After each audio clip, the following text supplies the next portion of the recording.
এত ভালো হয়েছে যে সাজানোর আগেই সাইড থেকে উঠে যাচ্ছে। দেখে নিশ্চয়ই বুঝতেই পারছেন। আর লোভ সামলানো যাচ্ছে না, তাই পেটে চলে যাচ্ছে। পেট থেকে উঠে গেলে সাজানোর আর দরকার পড়ে না। নিশ্চয়ই দেখে বুঝতে পেরেছেন এগুলো কি। এটা কিন্তু মসুর ডাল। মসুর ডালটা আমি মোটামুটি 1 ঘন্টা হয়ে গেল ভিজিয়ে রেখেছি। ঠান্ডা জলেই ভিজিয়েছি, কোনো গরম জল না। ভালো করে ধুয়ে ভিজিয়ে রেখেছিলাম। তো একটু এরকম দানা দানা থাকবে, মসুর ডালটা বেটে নেব। তার আগে মিক্সার জারে দিয়ে দিচ্ছি 1 চামচের মতো জিরে, 4 থেকে 5টা কাঁচা লঙ্কা, যে যেরকম ঝাল খাবে সেই অনুযায়ী। আর দিয়ে দেবো একটু আদার কুচি। তো চলুন এটা আগে একটু ভালো করে পেস্ট করে নেব, যাতে মসুর ডালের সাথে ভালো করে মিশে যায়। তো এটা দেওয়া হয়ে গেছে। এই যে দেখুন, জিরে, আদা, কাঁচা লঙ্কা এটা হয়ে গেছে। এইভাবেই হবে। এরপর এর মধ্যেই দিয়ে দেবো মসুর ডাল। হ্যাঁ, কারি পাতা থাকলে অবশ্যই দেবেন, আরও ভালো টেস্ট আসে, বা ধনে পাতা এগুলো থাকলে দেবেন। আমার কাছে কোনোটাই ছিল না। বাইরে এত পরিমাণ বৃষ্টি হচ্ছিল, যার বাড়ির বাইরে যাওয়ার আমার ইচ্ছা হচ্ছিল না। তো এইভাবে ডালটা দিয়ে আর কিছুই নয়, বো বো বো বো বো মানে মিক্সি জারটা এবার ঘুরিয়ে নেবেন। ব্যাস, এই যে দেখুন পেস্ট হয়ে গেছে। এইরকম হবে। একদমই জল দেবেন না কিন্তু। কি আর, এবার ডালটা তো ঢেলে নিতে হবে একটা পাত্রে। তো ডালটা আর একটা পাত্রে ঢেলে নিয়ে তো চলুন বাকি ডালগুলো, এই যে এখনো এতটা রয়ে গেছে, এগুলো পেস্ট করে ফেরত আসছি। ব্যাস, সমস্ত ডালটা তো বাটা হয়ে গেছে। এবারে আমি না এক হাতে ক্যামেরা আর এক হাতে এই যে ডাল, মোটেই হচ্ছে না। তো চলুন ক্যামেরাটা রাখি। তো এইভাবে হাতকে ঘুরিয়ে ঘুরিয়ে ভালো করে ডালটা কিন্তু অবশ্যই ফিটিয়ে নেবেন। যত ফাটবেন তত ডালের মধ্যে হাওয়া ভরবে, আর তত ভালো কিন্তু ধোকা হবে। এদিকে আমি কিন্তু একটা স্টিলের পাত্রে আমি একটু ঘি বা তেল লাগিয়ে রেখেছি। এরপর হচ্ছে এই যে, এটা দেখে চিনতে পারছেন কি, এটা কিন্তু কলমি শাক। আপনারা কলমি শাকের বদলে নানা রকম সবজি, যেটা বাচ্চারা খেতে চায় না, অথচ ওরা একটু বেশ ভাজাভুজি মুখরোচক খেতে ভালোবাসে, যে সবজিটা আপনারা খাওয়াতে চান, খুব একটা জল জলা ভাব থাকবে না, সেই ধরনের সবজি নেওয়ার চেষ্টা করলে খুব একটা ভালো হয়। তো আমি এখানে একটু কলমি শাকই নিয়েছি বলতে পারেন, যদিও আমার ছেলে শাক খায় তবুও। তো শাকটাকে একটু ছোট্ট ছোট্ট করে যতটা পারবেন, আমার মতো বড় বড় না, এর থেকেও ছোট ছোট কাটা যায়, যেটা আমি কিন্তু ভালো পারি না। তো তাই এইভাবে একটু মিহি করে কুচিয়ে নিয়ে, আবার এত বেশি সবজি দিয়ে দেবেন না যাতে বাচ্চাদের মুখে তিতো লাগে। তো এইভাবে দিয়ে খুব মিহি করে কুচিয়ে ধুয়ে পরিষ্কার করে নেব। কলমি শাকটা ওদিকে জল ঝরতে দিয়েছিলাম কিছুক্ষণ। তো কড়াইয়ে না আমার বাড়িতে আজকে লুচি হচ্ছিল, তো লুচি ভেজেছিলাম। সামান্য তেল রয়ে গেছে, সাদা তেল। আমি ভাবলাম ওই তেলেই কাজটা সেরে ফেলি। তো ওই সামান্য সাদা তেলে প্রথমেই কি দিয়ে দেবো বলুন তো, জল ঝরিয়ে রাখা কলমি শাকগুলো দিয়ে একটু লবণ দিয়ে আর ঢাকা দিয়ে রেখে দেবো কিছুক্ষণ। ওই ধরুন শাকটা হালকা একটু সিদ্ধ হয়ে যাবে সেরকম, মানে ওই 4 থেকে 5 মিনিট। তো ঢাকা চাপা দিয়ে একটু নাড়াচাড়া করে ঢাকা চাপা দিয়ে দিচ্ছি। আমি তো লবণ দিতে ভুলে গিয়েছিলাম। আপনারা তো আর ভুলে যাবেন না আমার মতো। আমার একটু মাথাটা খারাপ আছে, তাই মাঝে মাঝে ভুলে যাই। যাই হোক, সেটা কিছু মনে করবেন না। লবণটা দিয়ে একটু নাড়াচাড়া করে নিলাম, আর বেশি নাড়ছি না, মোটামুটি শাকটা সিদ্ধ হয়ে গেছে বলে শেষেই লবণটা দিলাম, কোনো অসুবিধা নেই ভুলে গেলে আমার মতো। সেটাই। তো এখন আর কি, দেখতেই পাচ্ছেন যে আদা, কাঁচা লঙ্কা, জিরে দিয়ে যে ডালটা বেটে রেখেছিলাম সেটা কড়াইয়ে দিয়ে দিলাম। আর যে যেরকম ঝাল খাবেন সে সেরকম এখানে ঝাল দিতে পারেন। বাচ্চা খাবে বলে কম ঝাল দেবেন, আর বড়রা খেলে একটু বেশি, আর যারা ঝাল খেতে ভালোবাসেন তারা আরও বেশি বেশি বেশি বেশি ঝাল দিয়ে দেবেন। খেতে খুব একটা খারাপ হবে না।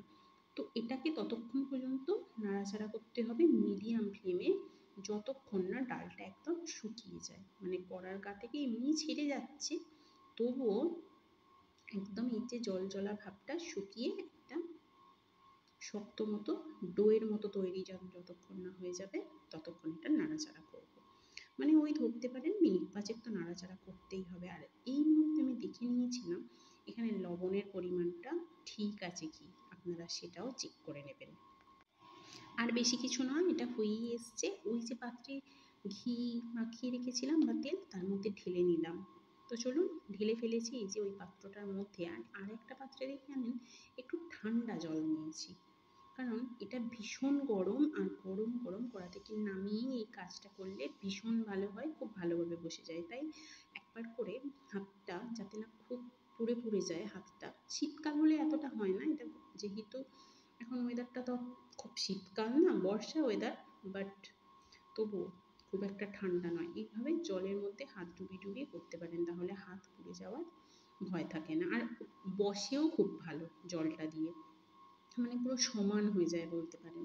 তো ওইভাবে চেপে চেপে চেপে চেপে এই যে আমি যেভাবে করছি পুরোটা একদম বসিয়ে নিয়ে আমি কিন্তু ফ্রিজে স্টোর করে দেবো। এখন কিন্তু আমি যখন করলাম এটা রাত্রের ডিনার, আমি এখনও মানে ডিনার হয়নি, তার আগে এটা করে ফ্রিজের মধ্যে রেখে দিলাম।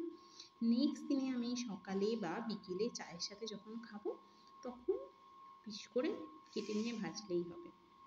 ব্যাস এরকম করে করে নিচ্ছি। ভয় পাওয়ার কিছু নেই, একদিন পর ফ্রিজ থেকে বার করেছি, কিচ্ছু হয়নি, দেখুন যেরকম সেরকমই আছে। আর এই মুহূর্তে আমার কি মনে হচ্ছে জানেন?